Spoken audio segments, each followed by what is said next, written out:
আজকে রেস্টুরেন্টে খাবারটা কিন্তু জোস লাগছে বুঝছো এরপর থেকে তোর নিয়ে যাবো আর আমি আমার বন্ধু বান্ধব আরে বলি এই সেমরি না আরে বলি এই সেমরি এখানে দাঁড়িয়ে আছিস এটা আমারও কথা চল চল তো কি মাল রে মাইজি এটা তো মনে হইতেছে জাদুর পালক যেমনি টাচ করলাম স্ট্যাচু হয়ে গেল আবার আরেকবার টাচ করলাম ছেড়া গেল বিষয়টা একটু অন্যরকম লাগতেছে যাক এটা অন্য কাজে খাটানো যাব ও সুন্দরী দাঁড়াও তোমার পিছনে আমি কতদিন থেকে ঘুরতেছি তুমি আমার পাত্তা দাও না কে কত এই চুপ কর তোরা আগেও বলছে এখনো বলতেছি তুই আমার পিছে কেন ঘুরঘুর করস হ্যাঁ তুই যদি আর একবার আমার পিছনে ঘুরঘুর করিস না তাহলে আমার পায়ের জুতা খুলে তোর গালে মারবো জুতা মারবা তুমি আমারে তোমার এত বড় সাহস হয়ে গেছে আমি তোমার পিছনে এতদিন থেকে ঘুরি এত টাকা পয়সা নষ্ট করি তুমি আমার ভালোবাসা মূল্য দাও না। তুমি আমার জুতা দিয়ে সম্বোধন করলে আমার ভালোবাসা দাও। সুন্দরী তোমার জন্য তো আমার পক্ষ থেকে একটু উপহার আছে। ছোট্ট একটা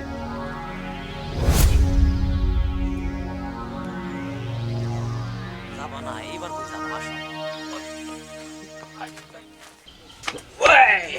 কিরে খবর কি তোর কি খবর আবার দেখতে পারতাছস না আমার হাতে আইফোন আমি নে একসাথে ধরে খালি কান্দাকাটি কইরা মার কাছ থেকে কালকে আইফোনটা কিনে দিতে আমারে দেখতেই আছি ভাঙ্গাড়া আইফোন কিনে দিছে চুপ কর ভাঙ্গা এটার মডেল এরকম একটু চল চলাই তোরে দিন মানে কেন নিজের তো মুরুদ না আইফোন চালানের আবার আরেকজনের কাছে আইফোন চাস আমি এই আইফোন তোর সুইতেও দিব না এই সেমরি দেখ এত ভাব মারাইস না তুই যে ভাব নিতাছস মনে হয় একবার আকাশে চাঁদ পাইছস ওই আইফোন এখন তোর হাতে কিছুক্ষণ পরে আমার হাতেও হইতে পারে বুঝছ না এত ভাব মারাই লাভ নাই তার থেকে দেখ একটু চালাই দেখি আয় এই চুপ থাক আইফোন ওর হাতে আইবো তোর হাতে আইবো কোন দিকে তুই তো একটা ফট্টা ছাড়া দেখ বেশি কথা কবি না আজকালকার যুগে আইফোন যার হাতে আছে পুরা দুনিয়াটাই তার হাতে আছে বুঝছস আইফোনই আমার সব বুঝছি তোমার মেলা ভাব বাড়ছে তাই না ঠিক আছে তোমার আইফোন তোমার কাছে রাখো আমার কাম আমি করি তুই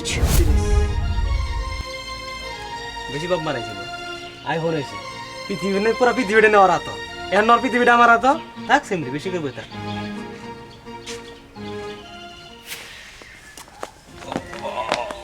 আন্টি আন্টি আন্টি আন্টি আসসালামু আলাইকুম ওয়ালাইকুম আসসালাম বাবাজি ভালো আছো আছি আলহামদুলিল্লাহ তা কই যেতেছেন ও বাবাজি তোমার আঙ্কেলে বিদেশ থেকে 30 লাখ টাকা পাঠাইছে সেটা ব্যাংকে জমা দিবার গেতাছি ও আন্টি একটা কাজ করেন আপনি না গিয়ে আপনাকে দেখে মনে হচ্ছে আপনি অনেক অসুস্থ শরীরটা খারাপ আপনার আপনি জানেন না আপনার সমস্যা হবো তার থেকে আন্টি টাকাগুলো আমাকে দেন আমি গিয়ে সুন্দর করে ব্যাংকে জমা দিয়ে রিসিপ্টটা আপনার কাছে বুঝাই দিন না বাবা আমি সুস্থ মানুষ হাতের মতন মানুষ আমি কোনো সময় অসুস্থ হই না আমি জমা দিবার পারবো ঠিক আছে বাবাজি তুমি যাও আমি দিবার পারবো না টাকা জমা আমি যাইতেছি aunty aunty aunty aunty aunty কিসে?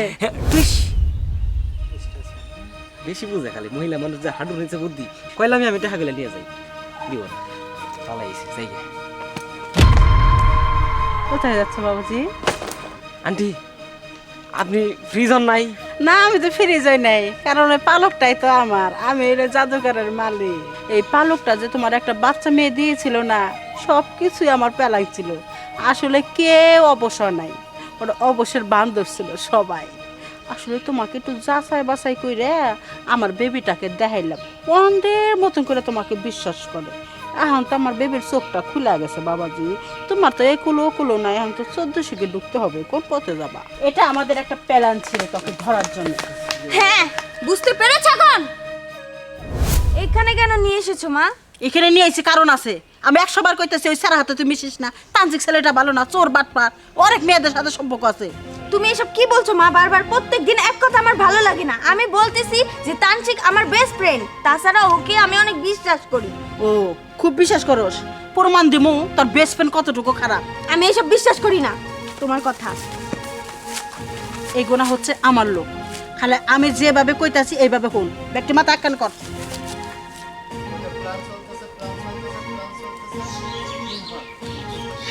আচ্ছা তাহলে আমি ওই ছেলেটার হাতে এটা দিয়ে আসবো আচ্ছা ওকে মা তুমি মনে রেখো যদি ওকে হাতে নাতে না ধরতে পারি তাহলে আমি কখনোই তোমার কথা বিশ্বাস করব না আমি আমার মতোই চলবো ঠিক আছে যা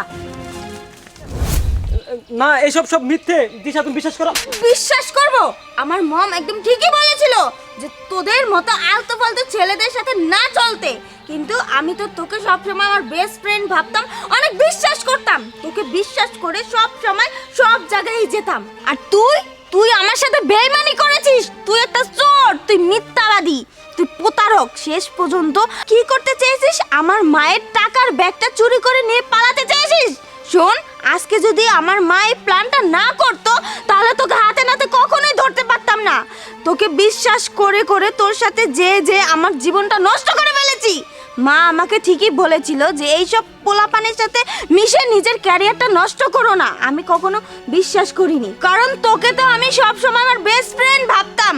আর তুই কিভাবে এটা করতে পারলি আমাদের সাথে? হ্যাঁ বেবি, আশা করি তুমি বুঝতে পেরেছো, এখনো সময় আছে, তুমি ভালো হয়ে যাও। এদের দিকে যদি ফোকাস রাখো তাহলে তোমার লাইফটাই নষ্ট হয়ে যাবে। এসব ফোকাস মকাস বাদ দিয়ে এখন সোজা পথে চলো, আর মামের কথা শুনে চলবা, তোমার ভালো হবে। বদমাশ ছেলে। হ্যাঁ মা, তুমি একদম ঠিকই বলেছো। আজকের পর থেকে আমি তোমার কথা মতোই চলবো, আর কখনো কোথাও যাব না এরকম ভাবে। আর শোন তানসিক, নেক্সট টাইম আর কখনো আমার আশেপাশে আসার চেষ্টা করবে না। মা চলো। আর নেক্সট টাইমে যদি দেখি যে আমার বেবির পিছে পিছে ঘুরঘুর করছে, ওই দিনকে জুতা খুলে মারমো আর ডাইরেক্ট পুলিশ খালায় ঢুকাই দিল। এই শোন, তুই যদি আমার পিছনে আরেকবার ঘুরছিস না তাহলে সত্যি আমার পায়ের জুতা তুলে তোর গালে মারবো। এই বাউতা ছাড়া আমার ফোন দে। ফোন চুরি করে পকেটে ঢুকে রাখছে, ভাবতেছে নিজের ফোন। ফোন দে। ভালো হয়েছে তার প্রেমিকারা তার মুখে স্যাপ দিয়ে গেছে, আজকে থেকে আমার বগলেও যাবি না, বুঝছস?